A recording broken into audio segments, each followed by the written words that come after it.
Dios. El Señor es bueno, amén. Vamos a la palabra de Dios. Le voy a invitar a que abra su Biblia en Efesios capítulo 5, versículo 24.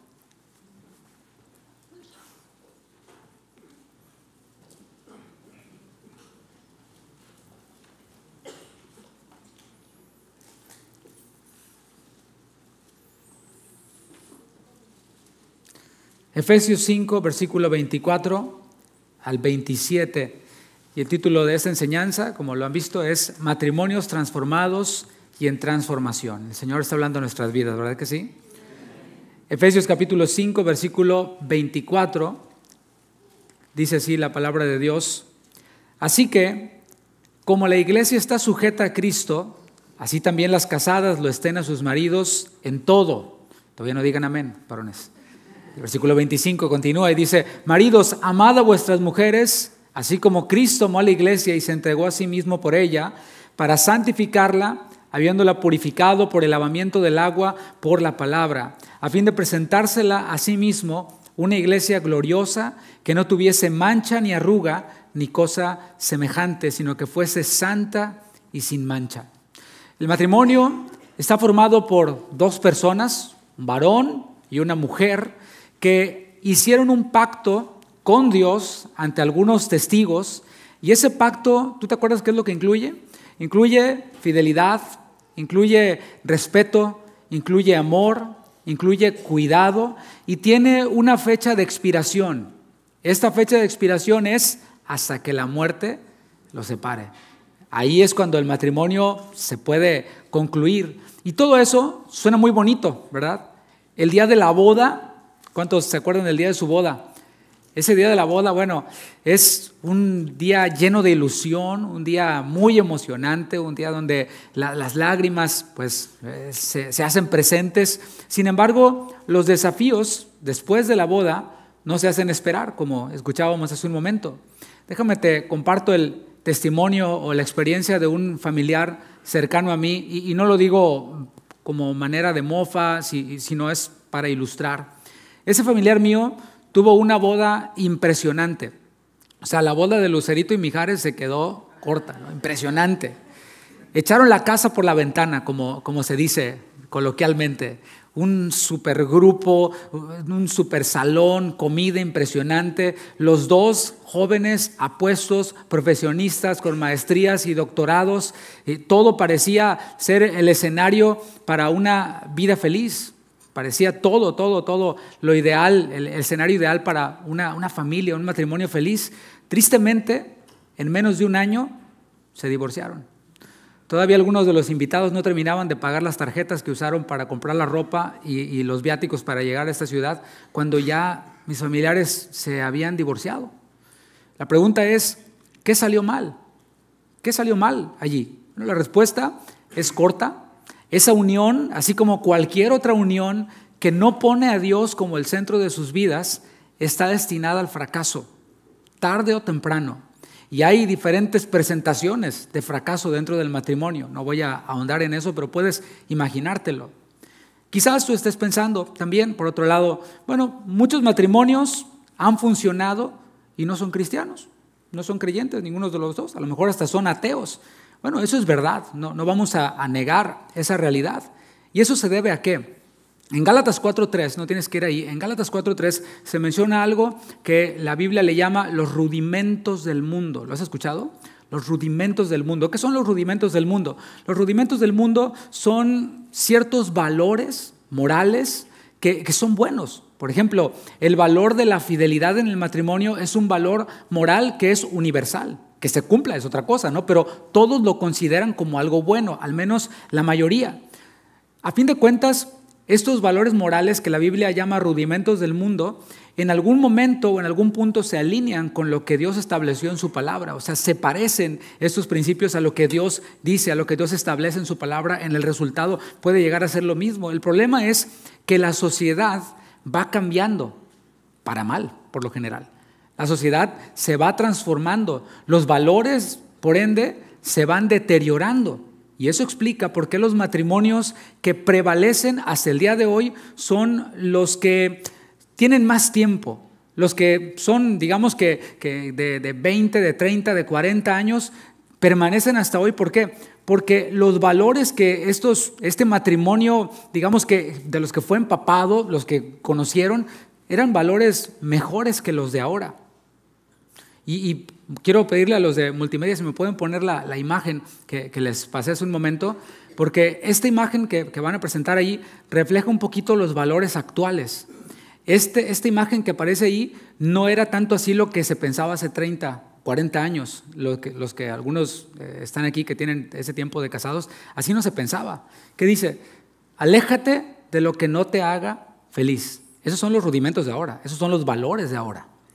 O sea, simplemente si la pareja que tienes, según los rudimentos de ahora, del mundo de ahora, si no te hace feliz, aléjate. Tú mereces ser feliz. El problema es que ese cónyuge que nosotros tenemos es un ser humano de carne y hueso y puede ser que se enferme de tal manera que quede como en estado vegetal o quede con alguna enfermedad que no le permita el desempeño sexual u otras áreas que son importantes dentro del matrimonio. ¿Y ahí qué?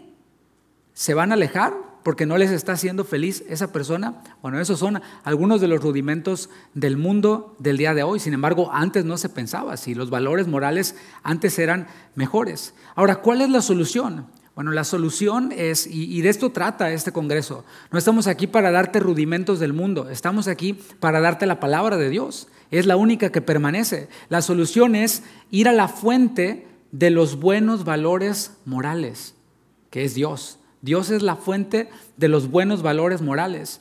Edificar nuestras vidas, edificar nuestros matrimonios más allá de los rudimentos del mundo. Es edificar con Cristo como base. Él es la roca. El Señor Jesús enseñó a sus discípulos en lo que conocemos como el Sermón de la Montaña, en Mateo 5, 6 y 7. Y allí, al culminar ya ese Sermón de la Montaña, el Señor Jesús les enseñó por medio de una parábola. Una parábola en donde dos hombres edificaron, dos hombres construyeron. Así como los que estamos aquí estamos construyendo un matrimonio o hemos llegado ya a un avance de la construcción de nuestro matrimonio, otros van empezando, pero al final todos estamos edificando. Estos dos hombres edificaron los dos una casa. La única diferencia, porque tú podías ver las casas y se veían iguales, la única diferencia es que uno de ellos edificó su casa sobre la arena. Es decir, no cavó profundo, con rudimentos del mundo, ahí con esto, ahí nada más. Y otro edificó su casa sobre la roca. Tuvo que cavar profundo hasta encontrar la roca y allí comenzar a edificar, a construir. Y como decía, las casas se veían iguales, sin embargo, la prueba vino, los vientos, las lluvias soplaron sobre las dos casas, que esto ocurre en todos los matrimonios. Los vientos llegan, las pruebas, las tempestades, como algunas de las que mencioné hace un momento, llegan. Y la diferencia entre una casa y la otra, que se veían iguales por fuera, a lo mejor hasta la que fue edificada sobre la arena se veía más bonita que la que fue edificada sobre la roca, no lo sabemos. El punto es que vinieron todas estas pruebas, digamos que en ejemplo, ¿no? Todos estos vientos, y una de estas casas se derrumbó, la que estaba edificada sobre la arena. Pero la otra permaneció de pie porque estaba edificada sobre la roca. Y el Señor Jesús dijo, bueno, así ustedes deben de edificar sus vidas sobre mi palabra. El Salmo 127, salmo que leía un poquito el día de ayer antes de iniciar, es, digamos que algo de lo que Jesús dijo, ¿no? Se conecta con lo que Jesús dijo. Dice el Salmo 127, versículo 1, si Jehová no edificare la casa, en vano, digan en vano. En vano trabajan los que le edifican. O sea, en vano que eches la casa por la ventana o que hayas echado la casa por la ventana en la boda. Es en vano todo eso. Es en vano que te trajiste a los Tigres del Sur a tocar a tu boda. Es en vano que hayas gastado en un vestido de diseñador. Es en vano todo lo que hiciste y todo lo que haces. Dice, es en vano. Si Jehová no guardare la ciudad, en vano vela la guardia. Y continúa el versículo 2, ¿no? Hablando un poquito de los sacrificios que hacemos ya cuando estamos casados, el trabajar, el comprar una casa, el comprar un auto, etcétera. Todo eso, dice la palabra, es en vano. Es en vano. Si Dios no es el centro, si Dios no es el que está dirigiendo nuestras vidas. Como dije al principio, el matrimonio está formado por dos personas. Cada una de ellas tiene una responsabilidad. La responsabilidad número 1 y lo digo sin temor a equivocarme, es recibir a Jesucristo como su Salvador. Esa es la responsabilidad número uno que tienen esos dos individuos, esas dos criaturas, estas dos personas que ahora vienen a ser uno en matrimonio. Aunque esta decisión es una decisión individual, impacta a la otra persona. O sea, que uno de los dos reciba a Cristo como su Salvador afecta a la otra persona. Ahora, que uno de los dos rechace a Cristo, activa o pasivamente, afecta a la otra persona también. Por eso en la palabra de Dios vemos advertencias para los creyentes en 2 Corintios 6, versículo 14, que dice: no os unáis en yugo desigual con los incrédulos. Eso es para los creyentes. No se unan con los incrédulos. Por eso hace esta advertencia, porque ese incrédulo que no ha recibido a Jesucristo como su Salvador, sus decisiones, su vida va a afectar al creyente. Y esto se enseña normalmente a los jóvenes, pero primero, antes de aplicarle este versículo a un joven, tenemos que asegurarnos de que el joven es salvo. No te unas en yugo desigual con el incrédulo, pues si el joven es incrédulo también, si se une con un incrédulo no está en yugo desigual, están igual los dos, están apartados de Dios. Eso es para los creyentes. Decía que uno reciba a Cristo afecta la vida del otro, o que uno rechace a Cristo afecta la vida del otro. Por eso también en la primera carta a los Corintios, no lo tienen que buscar, solo estoy citando la palabra de Dios, lo que dice en general. En la primera carta a los Corintios, Pablo en el capítulo 7 habla a los que están casados, pero que se convirtieron ya estando casados y su cónyuge todavía no se convierte. Allí la instrucción, bueno, es clara también y les dice: no abandones a tu cónyuge, porque con tu testimonio, con tu buena conducta puedes ganar al otro. Fíjate cómo esta decisión de recibir a Cristo como tu Salvador afecta tu matrimonio, y ese es el primer llamado de esta enseñanza. Si uno de los dos que están aquí, de los matrimonios, si uno de los dos no ha tomado la decisión de recibir a Cristo, el Señor te manda a que lo hagas. Es lo que dice la palabra. El Señor manda a todo hombre en todo lugar que se arrepienta. Es lo que manda el Señor. ¿Por qué el Señor manda esto? Bueno, porque Él ya sirvió toda la mesa. Él ya hizo todo lo posible para que tú tomes esa decisión de recibirle, como dice la palabra de Dios. A los que le recibieron, a los que creen en su nombre, les dio potestad de ser hechos hijos de Dios. El Señor te manda a que lo hagas. No solo quiere salvar tu alma, eso es lo más importante, pero también quiere ser Él el que edifique tu matrimonio. Sin Cristo es imposible, tengo que decirlo así. Es verdad. Llevar a cabo un matrimonio sin Cristo es imposible, porque los rudimentos del mundo cada día van cambiando. Y eso se queda en nosotros. Aléjate de lo que no te haga feliz, rudimento del mundo. También es imposible la vida plena en el matrimonio. Puedo decir con toda seguridad eso que estoy diciendo. ¿Por qué? Porque Dios es el creador del matrimonio. No estoy hablando a través de segundas personas o de opiniones, sino lo que dice la palabra de Dios. Es Dios el que instituyó el matrimonio. En Génesis capítulo 1, ahí si puedes ir conmigo, vemos que desde el principio, Génesis 1:28, cuando Dios creó al primer hombre, Adán, cuando Dios creó a la primera mujer, Eva, el Señor avaló esa unión. Y ahí podemos ver el inicio del matrimonio. Génesis 1, versículo 28, dice así la palabra de Dios: y los bendijo Dios. El matrimonio es una bendición. ¿Cuántos dicen amén? Claro. Y les dijo: fructificad y multiplicaos, llenad la tierra y sojuzgadla, y señoread en los peces del mar, en las aves de los cielos y en todas las bestias que se mueven sobre la tierra. Fíjate cómo a los dos les está dando la misma instrucción. No hay uno que valga más que el otro. Dios les está diciendo a ambos, a varón y a mujer: fructifiquen, multiplíquense, llenen la tierra, sojúzguenla y señoreen. Dios instituyó el matrimonio en una esfera de bendición para fructificación, para multiplicación y también para administración. Como podemos ver, es algo en movimiento. Fructificar es algo que está constantemente moviéndose, quiero decir. Es algo que está evolucionando, está cambiando, y tú puedes ver cómo siembras una semilla y cómo va cambiando, va transformándose esa semilla. Y de eso se trata el matrimonio. Es algo que va en progreso, que va siendo mejor cada vez.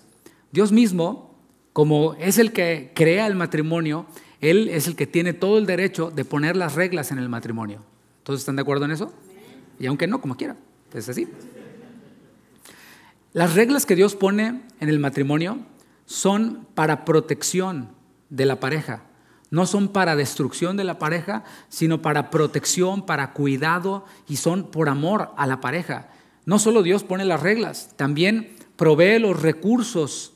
Y si la pareja sigue sus reglas y utiliza los recursos que Dios da, tienen el éxito garantizado. De verdad se los digo. No estoy diciendo que no habrán problemas, pero estoy hablando de que tendrán éxito. ¿Por qué? Porque están jugando de acuerdo a las reglas de Dios y están utilizando los recursos que Dios provee. Ahora bien, no podemos ignorar la realidad de que el matrimonio no es perfecto. Aunque es instituido por Dios, no es perfecto. ¿Por qué? Porque está formado por dos seres humanos imperfectos. Ningún matrimonio es perfecto. Así que sáquese eso de su cabeza, que el pastor Chava tiene el mejor matrimonio, el matrimonio más perfecto, ¿verdad? O aquí su servidor, el pastor Chuy Olivares. No. Ningún matrimonio es perfecto. Incluso Adán y Eva, los primeros casados sobre la tierra, no tuvieron un matrimonio perfecto. Y esto a causa del pecado, a causa de la dureza de su corazón.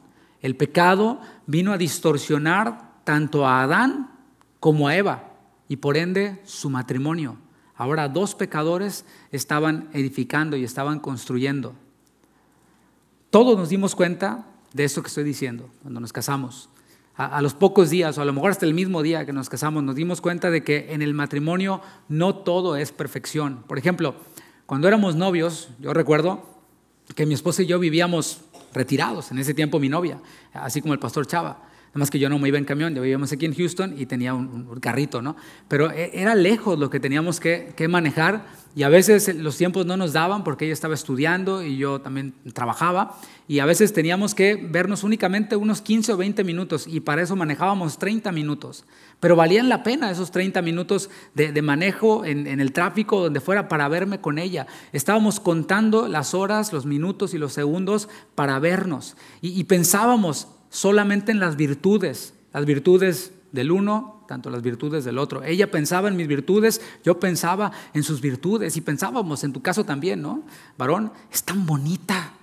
Y ella decía, es tan dulce, es tan caballeroso, etcétera, etcétera, etcétera, ¿no? Los minutos se nos hacían eternos, como dije, para vernos cuando no estábamos juntos.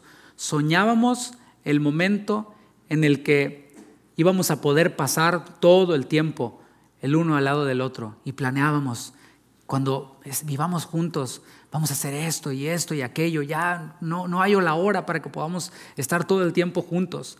Pero ¿qué ocurrió una vez que nos casamos? Y esto nos incluye a todos. ¿Qué ocurrió? Poco a poco, los defectos fueron opacando las virtudes. Esas virtudes que veíamos en el noviazgo, poco a poco los defectos que siempre tuvo el cónyuge fueron opacando esas virtudes. Y empezamos a ver, ¿no? Las mujeres, es que no baja la tapa del excusado cuando va al baño. Deja el espejo todo salpicado de pasta. Yo sé que se están identificando. El varón, ¿no? Es que ¿cuánto tarda para alistarse? O sea, ¿qué tanto se hace? Y sale y se ve igual, ¿no? O sea, ¿qué tanto hace? Llora por todo, es una chillona. Y ella se enoja por todo, ya no es romántico. La lista puede seguir. Y esas son algunas cosas cotidianas, ¿no? Algunas cosas que se dan en el ámbito doméstico, pero hay cosas más serias todavía de las que pudiéramos hablar, como la falta de respeto, el abuso, la infidelidad, cosas que se dan en los matrimonios. Yo sé que no estoy aquí hablándoles a un montón de gente perfecta, lo acabo de decir. Y yo sé que entre nosotros pueden haber quienes estén pasando instancias tan domésticas como esas, como las que pueden llegar a ser muy, muy serias. Tenemos que reconocer que nos casamos con una persona imperfecta. No diga amén en voz alta, por favor, no. Pero antes de reconocer que nos casamos con una persona imperfecta, tenemos que reconocer que nosotros mismos somos imperfectos. ¿Qué les parece? Es un fair game, ¿no? El pecado de Adán nos contaminó a todos. Y eso es algo que algunos no se han puesto a pensar.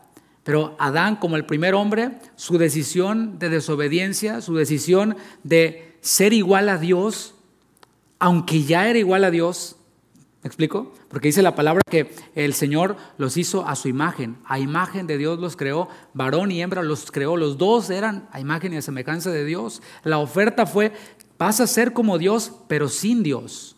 Tú vas a ser Dios, tú vas a decidir, tú vas a reinar, etcétera, sin tener que seguir las reglas de Dios, sin tener que usar los recursos de Dios. Bueno, así le fue. Y esa decisión de Adán, aunque fue influenciada por la mujer fue engañada, la mujer dio al hombre, al final la responsabilidad era del varón, y esa decisión de Adán nos afectó a todos, así como la decisión de un presidente afecta a toda una nación. Así Adán, como representante de la raza humana, pues nos afectó a todos nosotros con su desobediencia, con su pecado.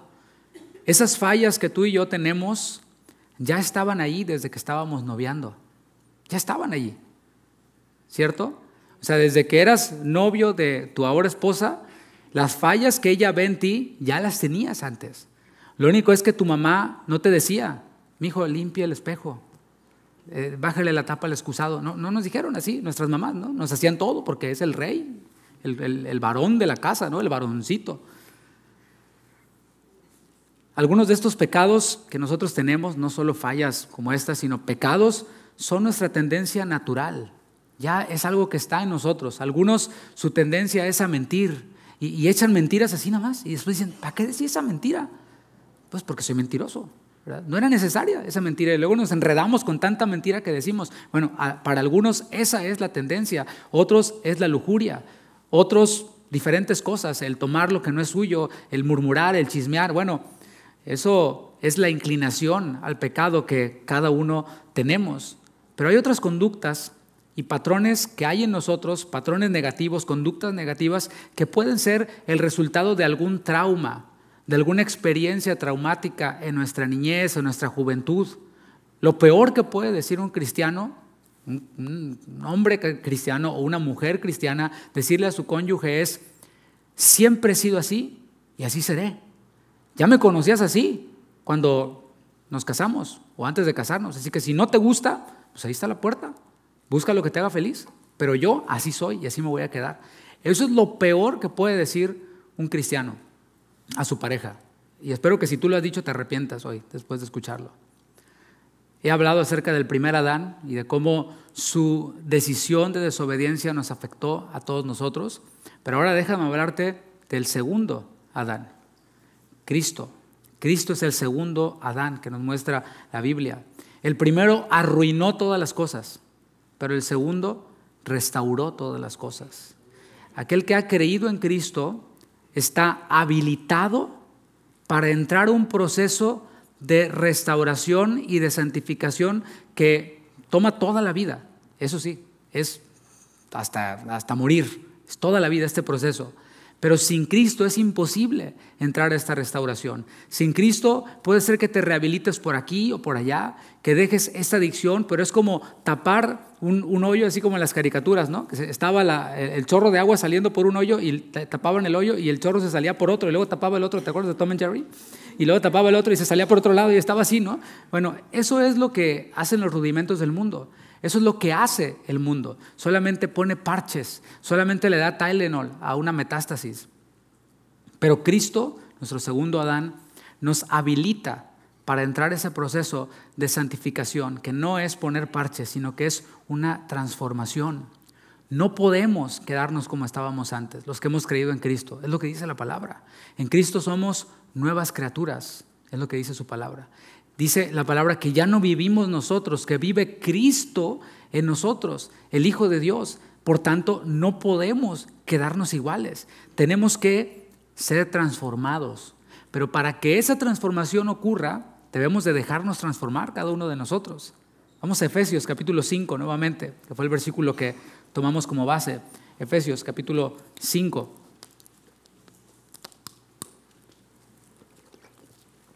Mientras tú lo buscas, te pongo en contexto de qué trata este capítulo 5 de Efesios. El capítulo 5 de Efesios habla acerca del andar de un cristiano, de un hijo de la luz. ¿Qué es este andar? Bueno, andar es caminar, pero en el original, peripateo es todas las actividades que rodean ese caminar, ese andar. Así que está hablando del caminar, de las actividades, de la vida de un hijo de la luz. Un hijo de la luz es lo opuesto a un hijo de las tinieblas. Así que solo hay dos. O eres hijo de la luz o eres hijo de las tinieblas. Y los hijos de las tinieblas tienen un andar, tienen un conjunto de actividades. Y los hijos de la luz tenemos un conjunto de actividades que se asume debe ser distinto. Y habla allí acerca de este andar, esta vida de un hijo de la luz. Ese caminar es un caminar de transformación, en ascenso, pero desde la perspectiva espiritual, desde la perspectiva de Dios. El llamado que nos da Efesios 5, en este contexto, antes de llegar a donde vamos a ir, es a abandonar una vida de ebriedad. Y a lo mejor tú dices, no, yo nunca he tomado. El tequila que decía el pastor Azar, no, yo nunca agarré un tequila. Okay.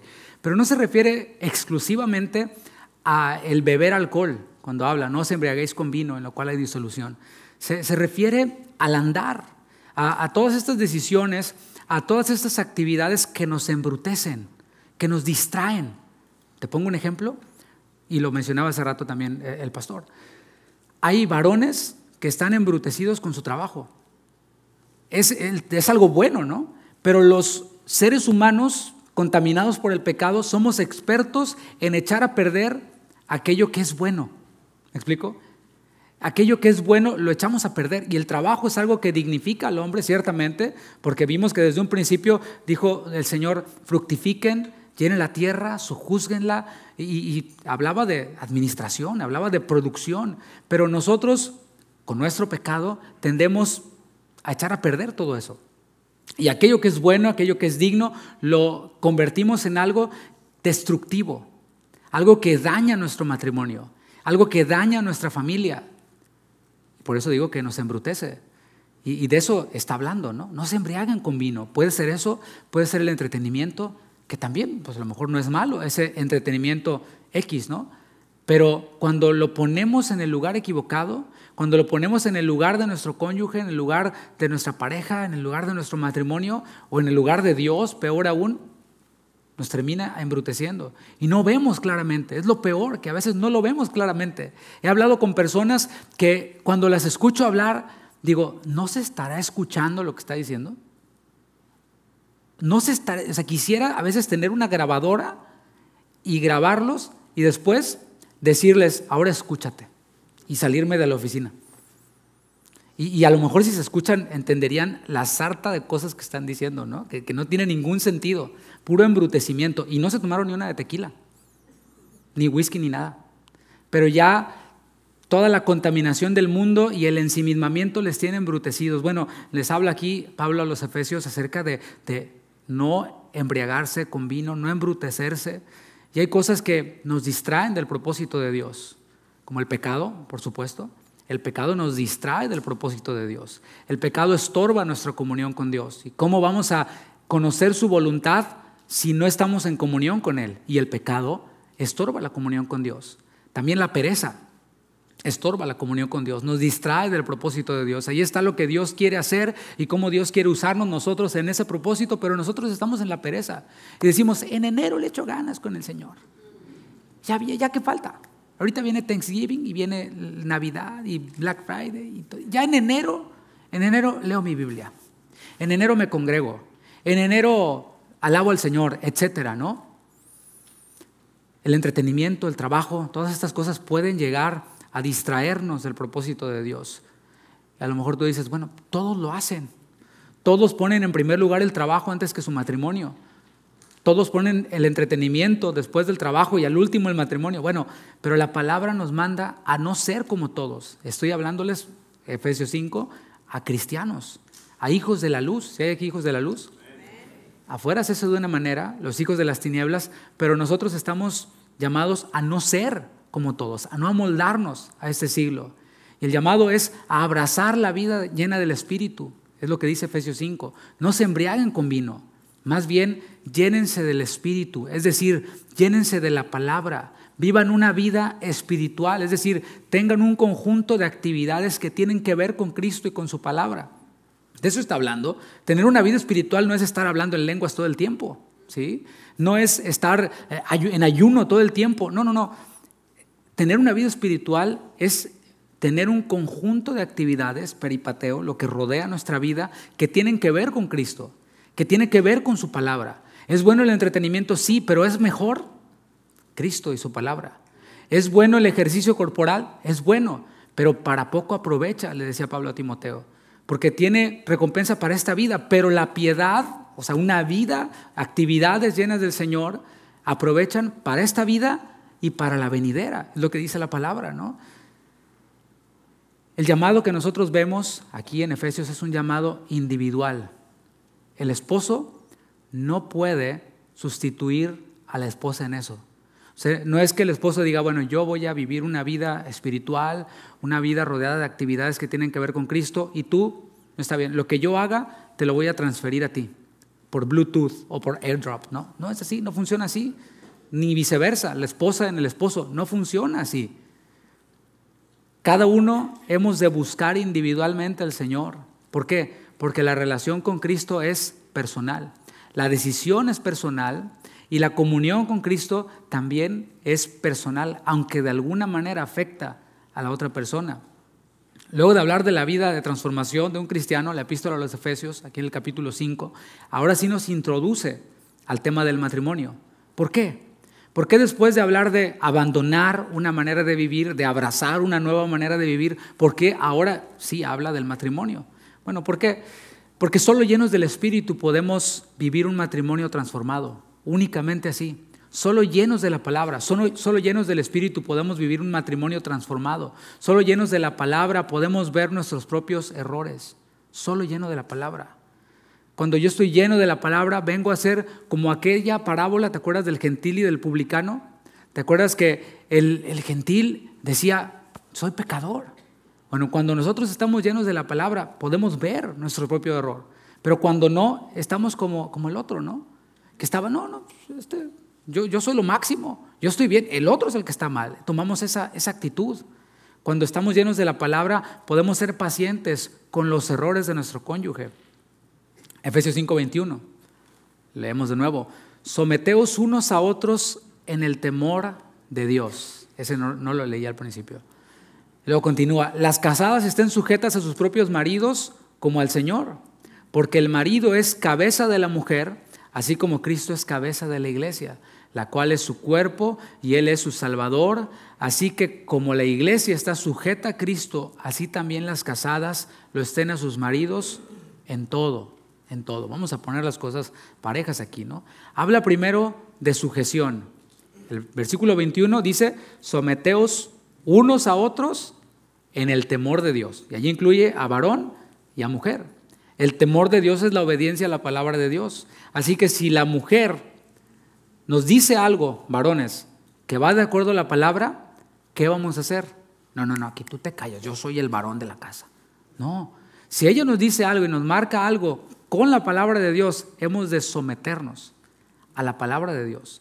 La autoridad no nos la da per se el ser hombre o el ser mujer, nos la da la palabra de Dios. Yo estoy hablando a matrimonios cristianos, ¿no? Comienza planteando que es necesario este versículo estar bajo sujeción. Nadie está por encima de la autoridad. Nadie. Es que yo soy el varón. Bueno, también, igual te tienes que sujetar. Es que yo soy el pastor. Pues igual me tengo que sujetar. Todos tenemos que estar bajo autoridad, bajo sujeción. Luego, inmediatamente después del versículo 22, continúa con las esposas. A ellas les manda a ser respetuosas. ¿Por qué? ¿Te has puesto a pensar por qué? ¿Por qué la palabra les manda a las esposas, primero, a estar sujetas, a ser respetuosas con sus maridos? Bueno, porque el pecado afectó a la mujer en esa área. En Génesis 3:16, no tienes que ir ahí, después de la caída, el Señor le dijo a Eva, después de haber pecado, haré más agudo el dolor de tu embarazo y con dolor darás a luz. Las que ya tienen hijos lo saben, ¿verdad? Después dice, y desearás controlar a tu marido, pero él gobernará sobre ti. Así es como afectó el pecado a la mujer, que ahora desea controlar a su marido, ahora desea minimizar a su marido. Y si a eso nosotros le añadimos que las mujeres son capaces, son talentosas, tienen mucho potencial y a veces son más productivas que el varón. Lo vemos, mis hermanos. Cuando yo tuve mis primeros trabajos, después de estar en el ámbito de la música, mis primeros trabajos fuera del ámbito de la música, ya en oficinas y todo esto, en corporativos, el Señor me metió a trabajar con mujeres como jefas. Creo que para quitarme lo machito, que el Señor permitió eso.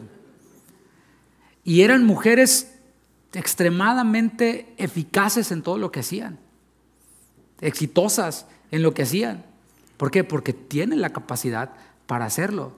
Y hay veces que la mujer, ya hablando en el ámbito matrimonial, pues tiene potencial y el varón como que no tanto. Bueno, la palabra les manda a las mujeres: no deseen controlar a sus maridos. A pesar de que ustedes tengan un mejor trabajo o tengan quizás mayor educación, etcétera, tú lo elegiste a él y ya no hay marcha atrás, como decía el pastor hace un momento. Te lo dijeron antes de casarte, pero ya te casaste. Ahora haz lo que dice la palabra. Está diciendo aquí, estamos viendo cómo el pecado afectó. La mujer deseando controlar al marido. El varón tiene por necesidad el ser respetado. Por eso la palabra les manda a las mujeres: honren a sus maridos, sujétense a sus maridos, porque nosotros como varones tenemos esa necesidad. Ahí donde nos ves, tenemos necesidades también. Y la necesidad de nosotros mayor es ser respetado, ser honrado. Por eso Dios manda a las mujeres a que respeten a sus maridos. ¿Amén, mujeres? Amén. Luego, en el versículo 25, se dirige a los maridos, a los esposos. Dice: maridos, amad a vuestras mujeres, así como Cristo amó a la iglesia y se entregó a sí mismo por ella, para santificarla, habiéndola purificado en el lavamiento del agua por la palabra, a fin de presentársela a sí mismo una iglesia gloriosa, que no tuviese mancha ni arruga ni cosa semejante, sino que fuese santa y sin mancha. Así también los maridos deben amar a sus mujeres como a sus mismos cuerpos. El que ama a su mujer, a sí mismo se ama. Porque nadie aborreció jamás su propia carne, sino que la sustenta y la cuida, como también Cristo a la iglesia, porque somos miembros de su cuerpo, de su sangre y de sus huesos. Fíjate cómo la porción que va dirigida a los maridos es más larga, ¿verdad?, que la porción que va dirigida a las esposas. Es más larga. Eso es un dato interesante. Pero ahora centrémonos en qué es en lo que la palabra nos manda a los varones que somos hijos de la luz, a los varones cristianos. ¿Qué es lo que nos manda? Nos manda a amar a nuestras mujeres. Y esto nos ayuda a confirmar una cosa: que el amor no es solo un sentimiento. Y noten lo que dije. No dije el amor no es un sentimiento, no. Dije el amor no es solo un sentimiento, porque es un sentimiento también, pero no es exclusivamente un sentimiento. El amor es un mandamiento. Digan mandamiento. Dos cosas completamente distintas, bajo el mismo concepto de amor. No es únicamente un sentimiento, sino que es un mandamiento que se obedece. Es decir, cada uno toma la decisión de amar al otro o toma la decisión de no amar al otro. A nosotros los varones, según el texto que acabamos de leer, los versículos que leímos, se nos manda a amar. ¿Por qué? Porque el pecado nos afectó a nosotros de otra forma distinta que a las mujeres. La mujer quiere ocupar el lugar del varón, pero el hombre quiere gobernar a la esposa de forma áspera, de forma tirana, lo que se conoce como machismo. Por eso la palabra de Dios nos manda a los varones a no ser ásperos con nuestras esposas, a no ser rasposos, a no hablarle a nuestra esposa igual a como le hablamos al compañero en el trabajo. No, es diferente. Nos manda la palabra en 1 de Pedro 3:7 a vivir con ellas sabiamente. Nos manda la palabra a tratarlas como a vaso más frágil, a tratarlas como a coherederas del reino, o sea, de manera digna, de manera respetuosa. Las mujeres fueron diseñadas para ser tratadas con amor, de forma cariñosa, de forma delicada, como un vaso frágil. Y aunque no lo parezca, esa lección sobre las necesidades del marido y de la mujer, o sea, que la mujer necesita ser amada y que el marido necesita ser respetado, aunque no lo creamos, estas enseñanzas, estas lecciones son parte de nuestro proceso de transformación. Romanos capítulo 12, versículo 2, esta versión es la Nueva Traducción Viviente. Nos dice la palabra de Dios a nosotros, los hijos de la luz, tanto a varones como a mujeres. Nos dice, no imiten las conductas ni las costumbres de este mundo. Podemos ver cómo, si le echamos solo un vistazo a cómo está el mundo, la mujer es la empoderada y es la buchona, ¿verdad? ¿Sí? ¿Y el varón qué? El varón es el macho alfa y que me los mato y que les disparo y les corto la cabeza y quién sabe qué, ¿no? Es lo que se oye en la música, ¿no? Sea en regional mexicano o en urbano, el que sea. Es mostrar eso del hombre, ¿no? Y claro, están también otros que se muestran con una masculinidad ahí medio frágil, ¿no? Todo distorsionado, todo esto es una distorsión. Por eso la palabra dice, no imiten las conductas ni las costumbres de este mundo. Si estamos llenos de reels, estamos llenos de redes sociales, estamos absorbiendo las costumbres y las conductas del mundo. Y después queremos edificar nuestro matrimonio desde esa perspectiva. Por eso la palabra les dice, más bien, en lugar de todo eso, dejen que Dios los transforme en personas nuevas. Fíjate cómo no dice, esperen a que Dios los transforme. Síganle imitando las conductas y las costumbres de este mundo y esperen a que Dios los transforme. ¿Verdad que no? No dice eso. Dice, dejen eso, no imiten eso y dejen que Dios los transforme.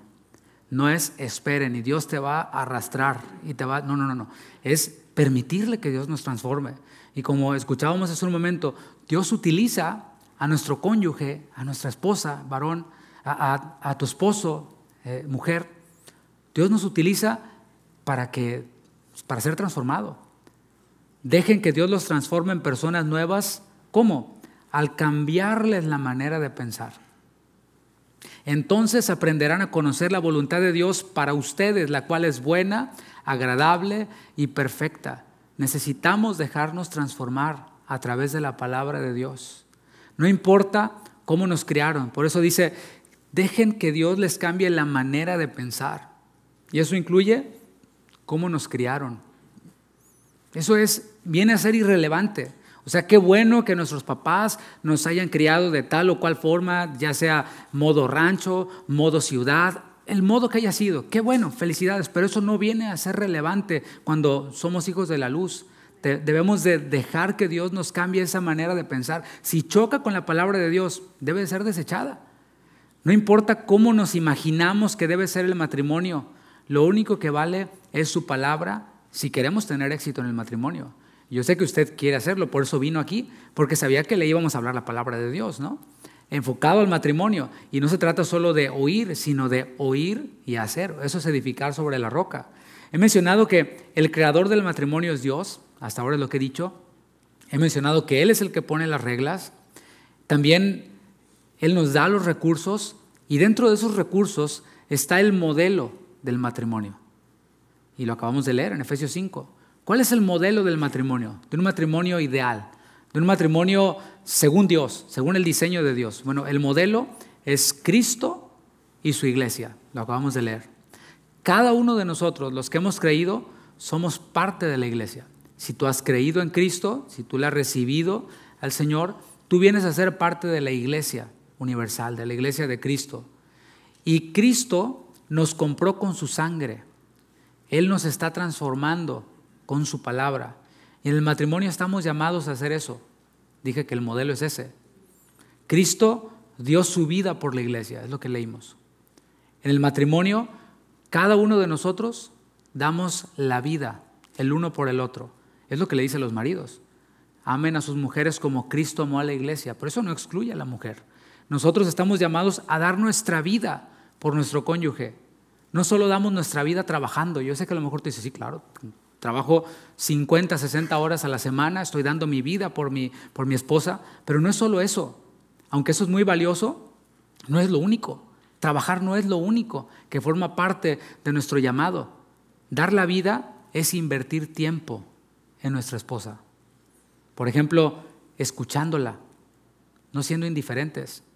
Porque se dice, ¿no?, que las mujeres hablan más que los hombres, que tienen más palabras que disparar, que decir que los hombres. Y después, por supuesto, de un día de una jornada larga de 12 horas en el trabajo, pues como que no se nos da el querer estar escuchando las conversaciones de 50,000 palabras por minuto que hablan nuestras esposas cuando llegamos. Pero eso es una oportunidad para dar nuestra vida por nuestra esposa. Es decir, ok, no estoy de humor para escucharlo, pero voy a interesarme en lo que ella me está diciendo. Esa es una manera de dar la vida por nuestra esposa, no siendo indiferentes. Cristo dio su vida por la iglesia con un propósito, y el propósito es santificarla, santificar a su iglesia. ¿Qué es santificar? Si no estás muy familiarizado con esta terminología. Santificar es separar, es poner aparte algo para Dios. Este lugar ahora mismo se ha santificado, es decir, se ha separado para esa conferencia. Ese lugar se pudiera haber usado para un funeral, para una boda, pero en este momento se separó para esta conferencia. Se dedicó para este propósito. Eso es santificar. Y específicamente esta idea de santificar es separar algo del mundo y apartarlo para Dios. ¿Cómo hace el Señor este propósito de santificar a su iglesia? Bueno, lo hace por medio de la palabra. Con eso lo hace. Ahora, ¿qué hace la iglesia? Se deja purificar, se deja santificar. Es lo que hace la iglesia. La responsabilidad de los varones es mayor. Nosotros, varones, debemos ser líderes. No solo ser trabajadores que se parten el lomo, sino que debemos de ser líderes. ¿Se entiende lo que es esta palabra líder? ¿Sí hablan inglés algunos? Lead. ¿Qué es lead? Dirigir. Leader, el que dirige. Nosotros somos llamados por Dios a dirigir. Es decir, a guiar a nuestras esposas ¿hacia dónde o hacia qué? Bueno, hacia la palabra, en todo lo que hagamos. O sea, está bien si a esta conferencia tu esposa te trajo así a la fuerza, bueno, está bien, pero ahora ya estás aquí y estás escuchando la expectativa de Dios para con nosotros los hombres. Primero es que te arrepientas, si no te has arrepentido, para que una vez que te has arrepentido recibas la fuerza, recibas las herramientas de Dios, el poder del Espíritu Santo para poder dirigir a tu esposa hacia la palabra en todo lo que hagamos. Dios espera de nosotros que estemos llenos del Espíritu. Espera que nos dejemos transformar por Él para que nuestro matrimonio sea transformado también. Nosotros siendo transformados para que nuestro matrimonio sea un matrimonio transformado. El marido no puede quedarse igual, exigiendo que su esposa cambie y esperar tener un buen matrimonio. ¿Me explico? No, pues yo así me quedo, ella ya sabía cómo era, que cambie ella y quiero tener un buen matrimonio. La esposa no puede quedarse igual, quejándose de su esposo en redes sociales, poniendo indirectas o diciéndole a la comadre o a la hermana peor, como es lo peor de su esposo, y esperar a tener un buen matrimonio sin que ella cambie. El cambio comienza por mí. A ver, digan, el cambio comienza por mí. Sí, tú, marido, si tú te dejas transformar por la palabra, y tú, esposa, si tú te dejas transformar por la palabra, el resultado va a ser un matrimonio en transformación, depende de los dos. Van a ver cómo su relación cada día va a ir mejorando, cada mes va a ir mejorando, cada año va a ir mejorando, y vas a voltear atrás después de haber tomado esta decisión, si no la has hecho, y vas a ver un año atrás y vas a ver cómo ha ido avanzando. A lo mejor no diste un salto, pero diste algunos pasos hacia adelante. Eclesiastés capítulo 4, versículo 9, estoy planteando esta idea de que ambos deben de dejarse transformar para que esto pueda ser un éxito, para que el matrimonio, que es la unión de los dos, sea un éxito. Dice Eclesiastés 4:9, mejores son dos que uno, porque tienen mejor paga de su trabajo. Porque si cayeren, ¿qué? El uno levantará a su compañero, pero hay del solo, porque hay matrimonios que están juntos pero solos. ¿Me explico? Que cuando uno cae, el otro le deja solo. Que cuando cayere no habrá segundo que lo levante. También si dos durmieren juntos se calentarán mutuamente. Y más ahorita con este frillito, ¿verdad? Mas ¿cómo se calentará uno solo? Y si alguno prevaleciere contra uno, dos le resistirán, y cordón de 3 dobleces no se rompe pronto. Estamos hablando de transformación. Dos individuos dejándose transformar por Dios y unidos creando un matrimonio en transformación. Y para que esto ocurra, hay un elemento muy importante, y estoy acercándome a la conclusión. Voy como a 5 salidas.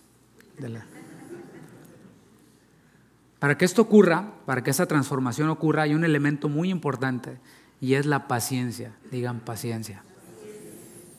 Tal vez, saliendo de ese congreso, vas a esperar que tu cónyuge sea otro.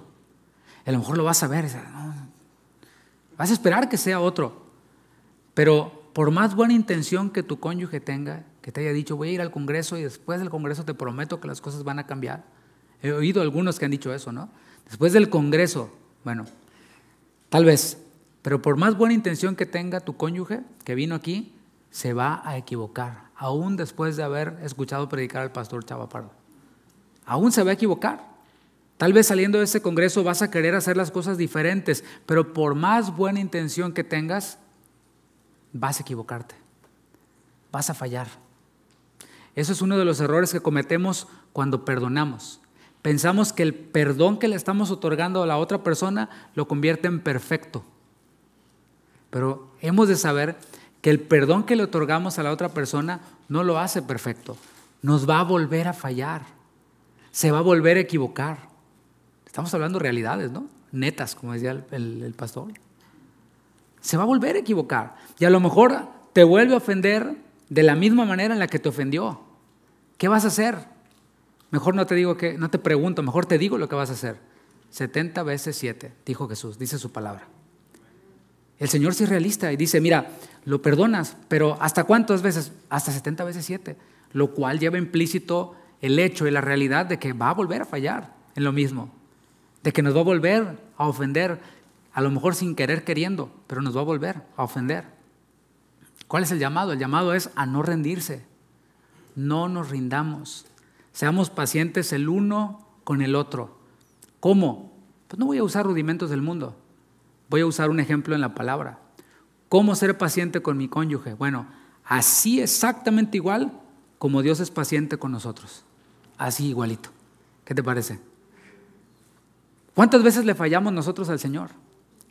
¿Cuántas veces le pedimos perdón por el mismo pecado?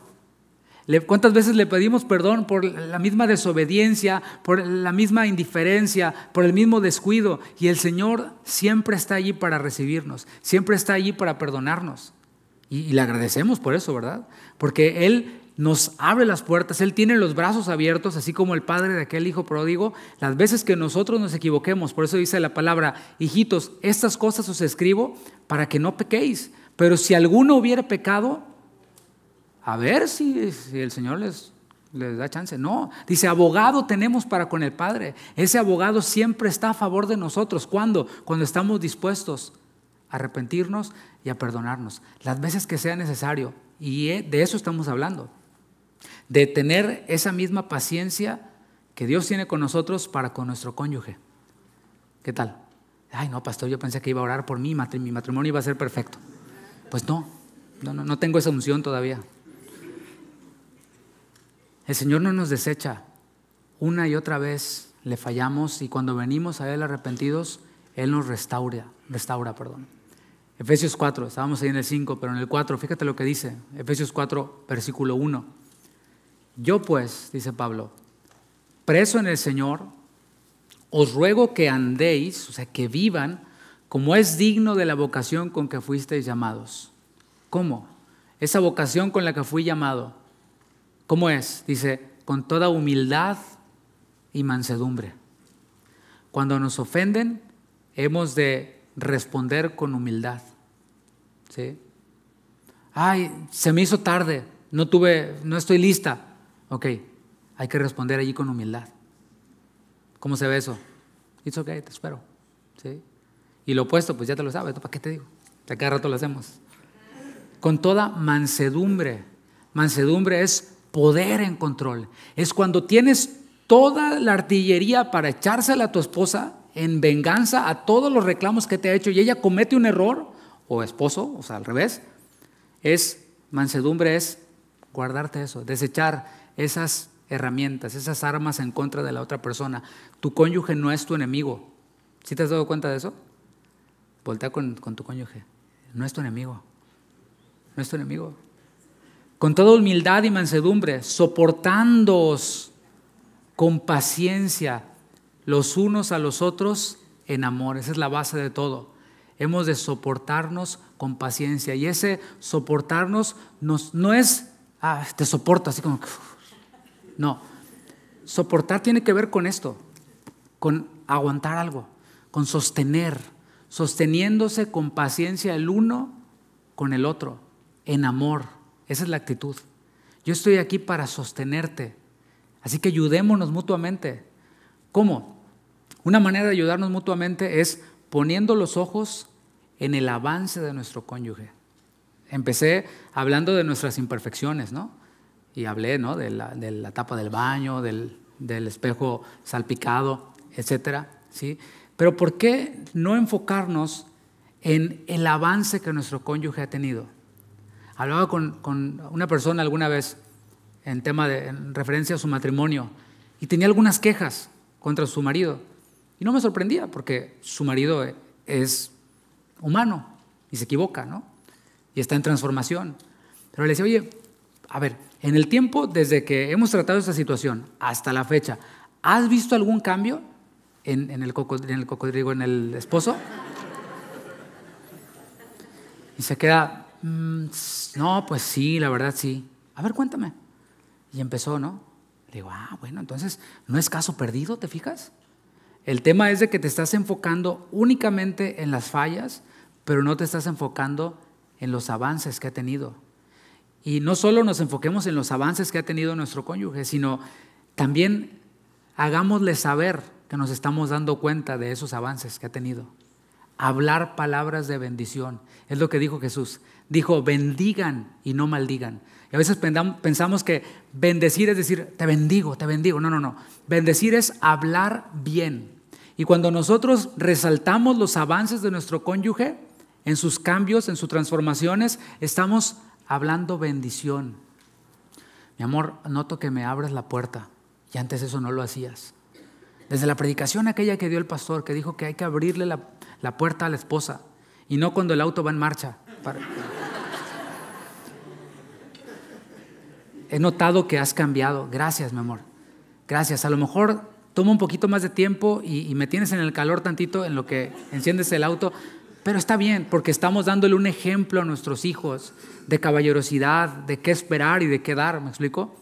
Y hacer notar esos avances. He notado el esfuerzo que haces porque ya no salpicas el espejo del baño. He notado el esfuerzo que haces porque te despiertas un poquito más temprano y haces el desayuno o lavas los platos, no siempre, pero a veces lo haces y qué bueno, te lo agradezco. Bueno, eso es hablar bendición, mis hermanos. Eso es ayudarnos mutuamente. Por eso decía, y los dice que se vieran el uno al otro, no es tu enemigo. Tu enemigo está listo para marcarte tus errores, para aplastarte con tus errores, para darte el tiro de gracia, pero somos ayuda mutua. El ayudador, nuestro cónyuge, debe de estar allí para nosotros y tú para tu cónyuge, haciéndole saber que te das cuenta de su avance, de sus cambios. Nos tenemos el uno al otro para restaurarnos. La persona que está a nuestro lado, la persona que tienes a tu lado, tiene heridas. Son imperfectos, somos imperfectos, pero también traemos heridas que la vida nos dejó y que a veces ignoramos. Traumas de su infancia, de su juventud, que ya los traía. Ahora, ¿cuál es nuestra posición? ¿Cuál es nuestra tarea? ¿Cuál es nuestra responsabilidad? ¿Sabes cuál es? Ser parte de la solución para esos traumas. Ser parte de la solución para esas heridas que traía ya, sea de sus padres, de sus maestros, de algún ser querido, etcétera, o de un matrimonio previo, puede ser. ¿Seremos nosotros parte de la solución? ¿Parte del problema? Te voy a invitar a que te pongas de pie para ir terminando.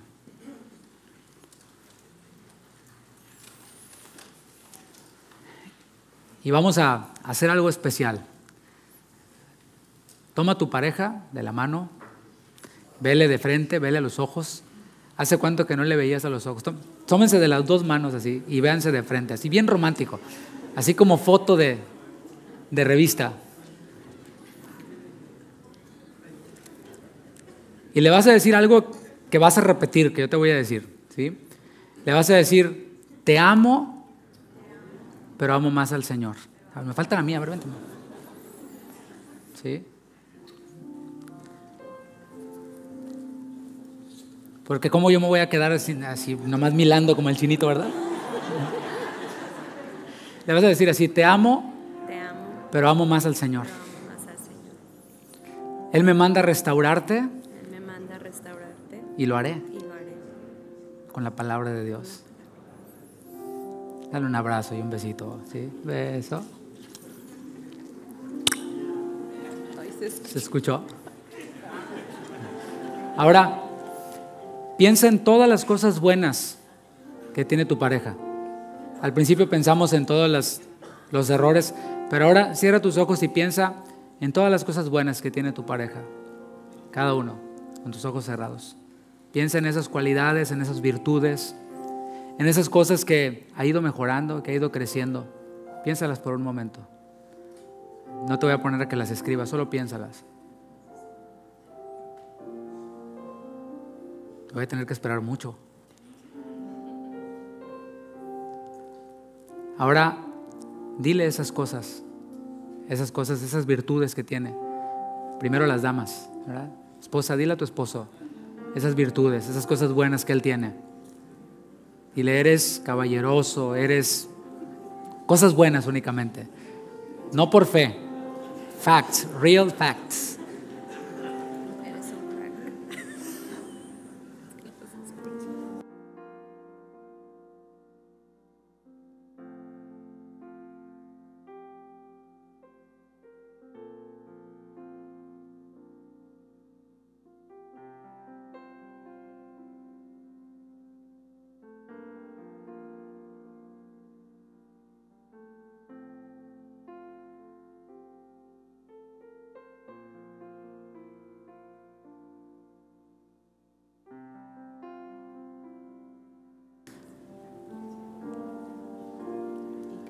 Ahora va la revancha.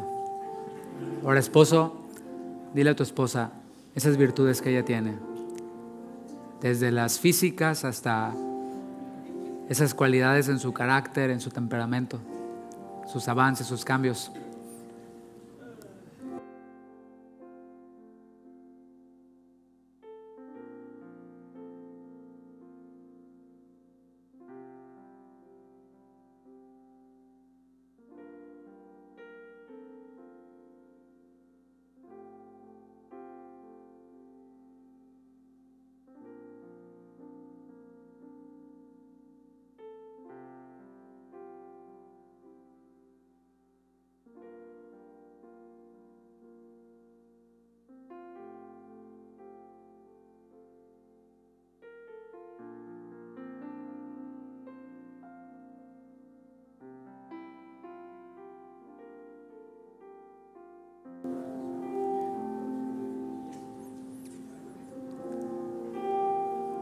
También la cámara tome las otras parejas, no nomás nosotros. Okay.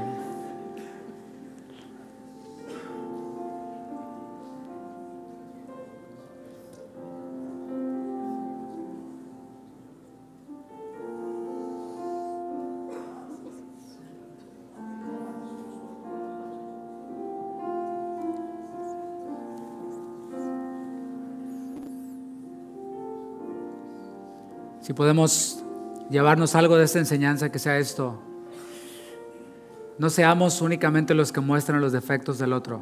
Si lo vamos a hacer, hagámoslo con amor, hablemoslo en amor, en el momento apropiado, en el momento indicado. No que sea en el momento cuando acaba de ocurrir el error, sino después, con palabra sabia, con palabra de amor, prudente. Y seamos parte. Cuando presentemos la necesidad, seamos parte también. Yo te voy a ayudar de esta manera. Yo te voy a restaurar de esta manera. Olvidémonos de usar los traumas del pasado como una herramienta para dañar, para vengarnos de nuestra pareja. Y edifiquemos juntos un matrimonio que glorifica a Dios. ¿Cuántos toman ese desafío? Yo lo tomo. Vamos a orar. Incline su rostro. Vamos a orar. Señor, gracias por este tiempo, gracias por este día. Gracias por este evento, por esta palabra que tú has hablado en nuestra vida, en nuestro corazón. Te pido, Señor, que bendigas a cada matrimonio aquí, que bendigas a cada pareja, a cada varón, a cada mujer. Que nuestro modelo seas tú, Jesús, como el que restaura, como el que transforma, como el que no guarda rencor, no busca lo suyo, no se envanece, no se irrita. Queremos, Señor, edificar nuestro matrimonio en ti y empezar a sembrar nuevas semillas, semillas de fe, semillas de amor, semillas de paciencia, y ver el fruto. Y de aquí a un año voltear y ver cómo tú has transformado nuestra vida en lo individual y cómo has transformado nuestro matrimonio. Gracias, Señor. Gracias por tu palabra. En el nombre de Jesús. Amén. Amén. ¿Le puedes dar un fuerte aplauso al Señor?